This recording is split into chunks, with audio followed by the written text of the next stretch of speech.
మన ప్రభువును రక్షకుడైన యేసుక్రీస్తు వారి నమ్ములందరికీ వందనాలు.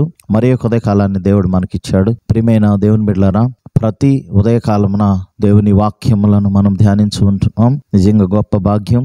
దేవుని యొక్క పర సంబంధమైనటువంటి విషయాలని మనం ధ్యానించుకోవటం దేవుడు మనకిచ్చిన గొప్ప భాగ్యము.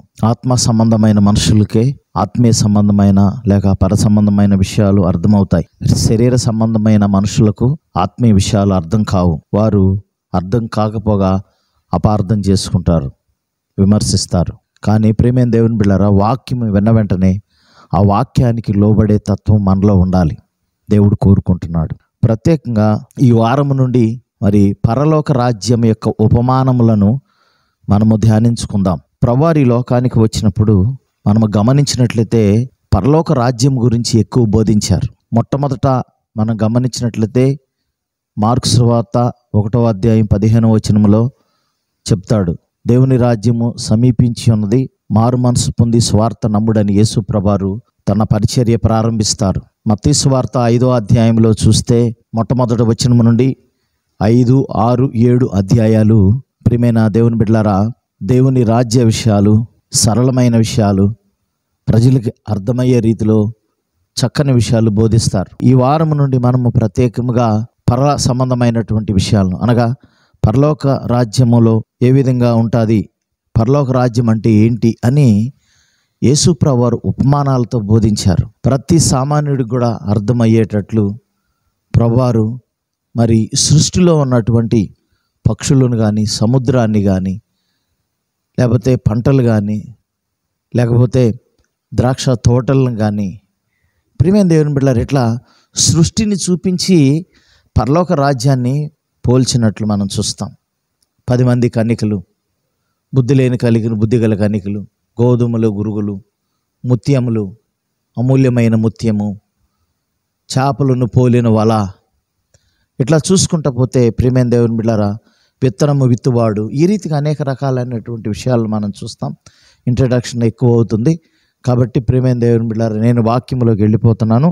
మరి ఎందుకంటే ఈ రోజు నుంచి ప్రత్యేకంగా పరలోక రాజ్య సంబంధమైనటువంటి విషయాలని మనం ధ్యానించబోతున్నాం కాబట్టి దయచేసి అందరూ ప్రతిరోజు కూడా ఫాలో అవ్వాలని ప్రేమపూర్వకంగా కోరుతూ ఉన్నాను. ప్రత్యేకంగా ఈరోజు మరి మత్తయి సువార్త 13వ అధ్యాయము విత్తువాని ఉపమానము గురించి మనం తెలియజేసుకుందాం. ఒకసారి గమనించినట్లయితే మత్తయి సువార్త 13వ అధ్యాయము 3వ వచనం చదువుకుందాం. ఆయన వారిని చూసి చాలా సంగతులను ఉపమాన రీతిగా చెప్పెను. ఎట్లనగా, ఇదిగో విత్తువాడు విత్తుటకు బయలు వెళ్ళెను. వాడు విత్తుచుండగా కొన్ని విత్తనములు త్రోవ పక్కన పడెను, పక్షులు వాటిని మింగివేసెను. కొన్ని చాలా మన్నులేని రాతి నేలను పడెను. అక్కడ మన్ను లోతుగా ఉండనందున అవి వెంటనే మొలిచెను, గాని సూర్యుడు ఉదయించినప్పుడు అవి మాడి వేరు లేనందున ఎండిపోయాను. కొన్ని ముండ్ల పొదలలో పడెను, ముండ్ల పొదలు ఎదిగి వాటిని అణిచివేసెను. కొన్ని మంచి నేలను పడి ఒకటి 100 ఒకటి 60 ఒకటి 30 ఫలించును. చెవులు గలవాడు వినుగాకని చెప్పాను.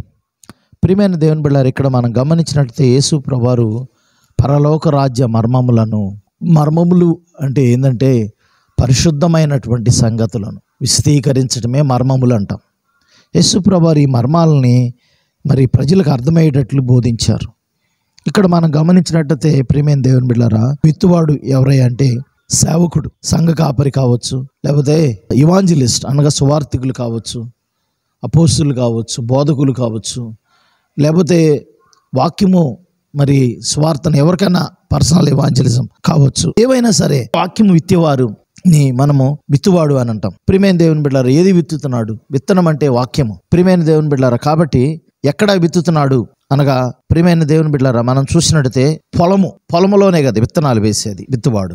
మానవుని యొక్క హృదయాన్ని పోలుస్తూ ఉన్నాడు పొలముతో. విషయాల్ని మనం గమనించినట్లయితే విత్తనాలు విత్తుచున్నప్పుడు మరి కొన్నేమో త్రోవ పక్కన పడ్డాయి, కొన్ని రాతి నేలను పడ్డాయి, కొన్ని ముండ్ల పొదల్లో పడ్డాయి, కొన్ని మంచి నేలను పడ్డాయి. ప్రియమైన దేవుని బిడ్డలారా, ఈ గలిలయ ఈ ప్రాంతాల్లో మనం చూసినట్టే వారు ఆ ప్రాంతంలోకి వేరే ప్రాంతానికి వెళ్ళాలంటే ఓ మధ్యలో ఒక పెద్ద గట్టులాగా ఓ పెద్దది మరి రోడ్డులాగా ఉంటుంది. అక్కడ అది త్రోవ పక్కన చాలా గట్టిగా ఉంటాయి. అదేవిధంగా ప్రియమైన దేవుని బిడ్డలారా, మరి అవి అంటే గులకరాళ్ళుగా మనం బయట పారవేసినప్పుడు, బయటికి నెట్టేసినప్పుడు ఆ నేల అంతా గట్టిగా ఉంటుంది కదా. అట్లాగే మరి ఆ విత్తనాలు విత్తుతూ ఉన్నప్పుడు ఏం జరిగిందంటే మొట్టమొదటగా 19వ వచనంలో దాని భావం మనం గమనించినట్లయితే 19వ వచనం మనం చూద్దాం. ఫస్ట్ వచనం ఏదైతే విత్తువాడు విత్తుచుండు కొన్ని విత్తనాలు త్రోవ పక్కన పడిను, పక్షులు వచ్చి వాటిని మింగివేసినం అనే భావాన్ని మనం గమనించినట్లయితే 19వ వచనంలో విత్తువాని గూర్చిన ఉపమాన భావం వినుడి. ఎవడైనాను రాజ్యమును గూర్చిన వాక్యం విని గ్రహింపకుండగా దుష్టుడు వచ్చి వాని హృదయంలో విత్తబడిన దాన్ని ఎత్తుకుని పోవును. తో ప్రక్కన విత్తబడిన వాడు ఈ వాక్యము విన్నప్పుడు ప్రియమైన దేవుని బిడ్డలారా, ఆ వ్యక్తి ఏం చేస్తాడంటే గ్రహించలేడు వాక్యాన్ని. జస్ట్ వినుముటికి వింటాడు కానీ సంతోషపడి వెళ్ళిపోయినట్లు మనం చూస్తాం.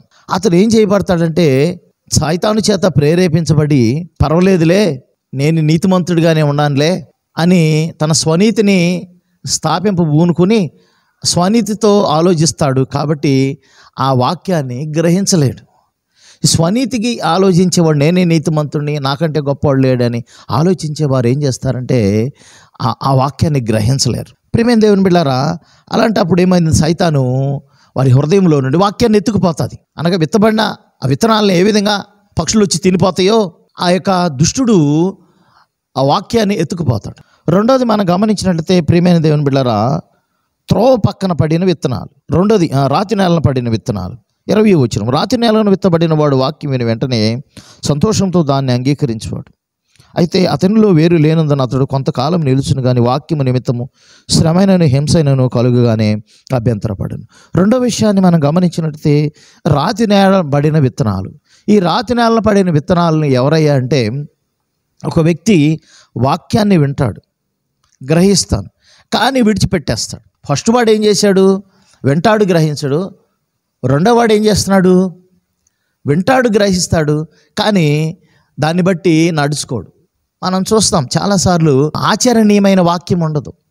బోధకుల్లో కానీ కొంతమందిలో మరి విశ్వాసుల్లో కానీ వాక్యం బోధిస్తారే కానీ లేకపోతే వాక్యము వింటారే కానీ వాక్యాన్ని అనుసరణ అనగా వాక్యానుసారంగా జీవించే విషయాలు ఉన్నవు. కాబట్టి ఇలాంటి వారు ఏంటంటే ఏదైనా సమస్య వచ్చినప్పుడు ప్రియమైన దేవుని బిడ్డలారా, ఈ శ్రమలు వచ్చినప్పుడు వాక్యము నిమిత్తము దేవుడిని విడిచిపెట్టేస్తారు. రాతి నేలన పడిన విత్తనాలు కాబట్టి అవి కొద్ది వరకే పెరుగుతాయి. సూర్యుడు దాని మీద పడ్డప్పుడు దాని వేడికి కింద ఉన్నటువంటి ఆ యొక్క వేరు ఏదైతే లోతుగా ఉండదు కాబట్టి అది ఎండిపోతుంది. అట్లాగే ఆత్మీయ జీవితాలు కూడా వాడు వింటాడు, గ్రహిస్తాడు, కానీ ఆచరణలో పెట్టడు. కాబట్టి అవి తన యొక్క జీవితంలో నుండి ఆ యొక్క వాక్యం నిమిత్తము ఏదైతే వాక్యం చెప్పబడుతుందో ఆ వాక్యం నిమిత్తం వారు శ్రమలను లేకపోతే కష్టాలను వచ్చినప్పుడు వారు ఎదుర్కోలేక దేవుణ్ణి విడిచిపెట్టి వెళ్ళిపోతారు. మనం గమనించినట్లయితే మూడవది, ముళ్ళ పద్ధతిలో విత్తనబడిన వాడు వాక్యం వినివాడే కానీ అహేక విచారమును ధనమోహమును ఆ వాక్యమును అణిచివేయను గనక వాడు నిష్ఫలుడవును అని అంటున్నాడు.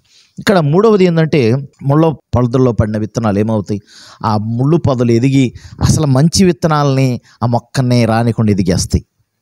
అనగా ముళ్ళకి సాదృశ్యం ఏమని చెప్పాడంటే ఇక్కడ ప్రియమైన దేవుని బిడ్డలారా, మనిషికి ఐహిక విచారాలు అంటే ఈ లోక సంబంధమైన ధనము, డబ్బు, అయ్యో నేను దేవుణ్ణి నమ్ముకున్నాను, నాకు ఆ పొలం వస్తుంది అనుకున్నాను, ఆ మంచి ఉద్యోగం వస్తుంది అనుకున్నాను, మంచి ఇల్లు వస్తుంది అనుకున్నాను, కానీ ఇవి రాలేదు, ఇన్ని సంవత్సరాలు అవుతుంది దేవుణ్ణి నమ్ముకుని, కానీ దేవుడు నాకు ఏం చేశాడని వారు ఏం చేస్తారంటే మరి ఇవి వారికి దక్కకపోయేసరికి దేవుణ్ణి విడిచిపెట్టేసేస్తారు. అది మూడవ పని అనగా ముళ్ళ పొదలో విత్తబడిన విత్తనము. తర్వాత నాలుగవది మనం గమనించినట్లయితే ప్రియమైన దేవుని బిడ్డలారా, అంటే ఈ మూడవ పరిస్థితి ఏందంటే వాడు వాక్యము వింటాడు, గ్రహిస్తాడు. గ్రహించింది ఏంటంటే ఈ లోక ఐహిక విచారాలు, ధన వ్యామోహం వలన, డబ్బు ఆశ వలన తనని అణిచివేస్తాయి. ఆ మొక్కలు ఎదిగే ఆ ముళ్ళ మొక్కలు ఆ విత్తనాన్ని ఎదిగే మొక్కను ఏ విధంగా అణిచివేస్తాయో మరి ఈ ఐహిక విచారాలు, ధన వ్యామోహాలు అనేవి మరి తనని ఆత్మీయంగా ఎదగనీయకుండా అణిచివేస్తాయి. కాబట్టి ప్రియమైన దేవుని బిడ్డలారా, తన జీవితంలో కూడా ఎదుగుదల ఉండదు. ఇక నాలుగో విషయానికి వచ్చేసరికి ఈ మూడు కూడా మనం గమనిస్తాం, కానీ అక్కడ ఫలవంతమే ఉండదు. విత్తనాలు కూడా వ్యర్థమైపోతాయి. అనగా వాక్యము వాక్యం ఎత్తినప్పుడు అది వ్యర్థమైపోతుంది. కానీ నాలుగవది ఏంటంటే వాక్యము మరి విత్తినప్పుడు ఆ వాక్యాన్ని గ్రహిస్తాడు, వింటాడు, గ్రహిస్తాడు, ఫలిస్తాడు. నాలుగవది ఏంటంటే వింటాడు, గ్రహిస్తాడు, ఫలిస్తాడు. కాబట్టి ప్రియమైన దేవుని బిడ్డలారా, ఇక్కడ మనం గమనించినట్లయితే ఈ నాలుగో విషయాన్ని, మంచి నేలను విత్తబడిన వాడు 23వ వచనం, వాక్యం విని గ్రహించువాడు అట్టివారు సఫలులై ఒకడు 100 ఒకడు 60 ఒకడు 30 ఫలించునెను. చూడండి ప్రియమైన దేవుని బిడ్డలారా, ఈ రీతిగా మరి ఫలిస్తాడు. అనగా ఏ మనిషి అయినా సరే వాక్యం వినటానికి వచ్చినప్పుడు చర్చిలోకి తన హృదయాన్ని ప్రభువుకి సమర్పించాలి.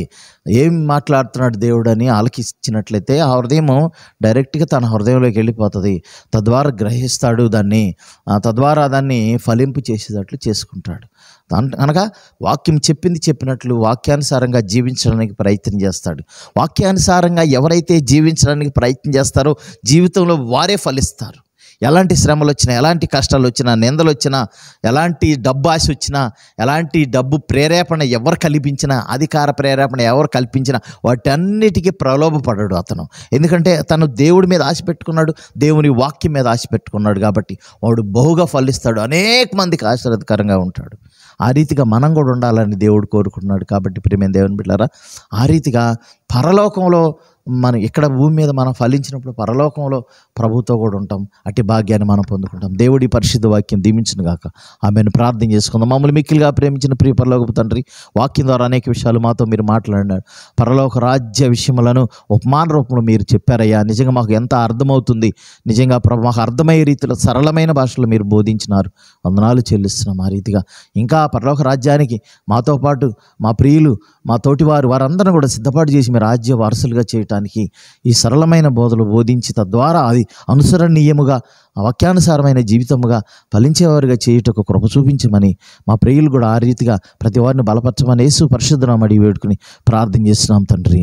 ఆమెన్. మన తండ్రి అయిన దేవుని ప్రేమ, ప్రభువైన యేసు క్రీస్తు వారి కృప, పరిశుద్ధాత్మ సహవాసం ఇక్కడ చేరమనుకును సకల పరిశుద్ధులకును ఎల్లప్పుడూ తోడే నడిపించును గాక. ఆమెన్. అందరికీ వందనాలు. మరి కొద్ది కాలాన్ని కలుసుకుందాం మనం అందరం. దేవుడు మీ అందరం దీవించి బలపరచును గాక. God bless you all.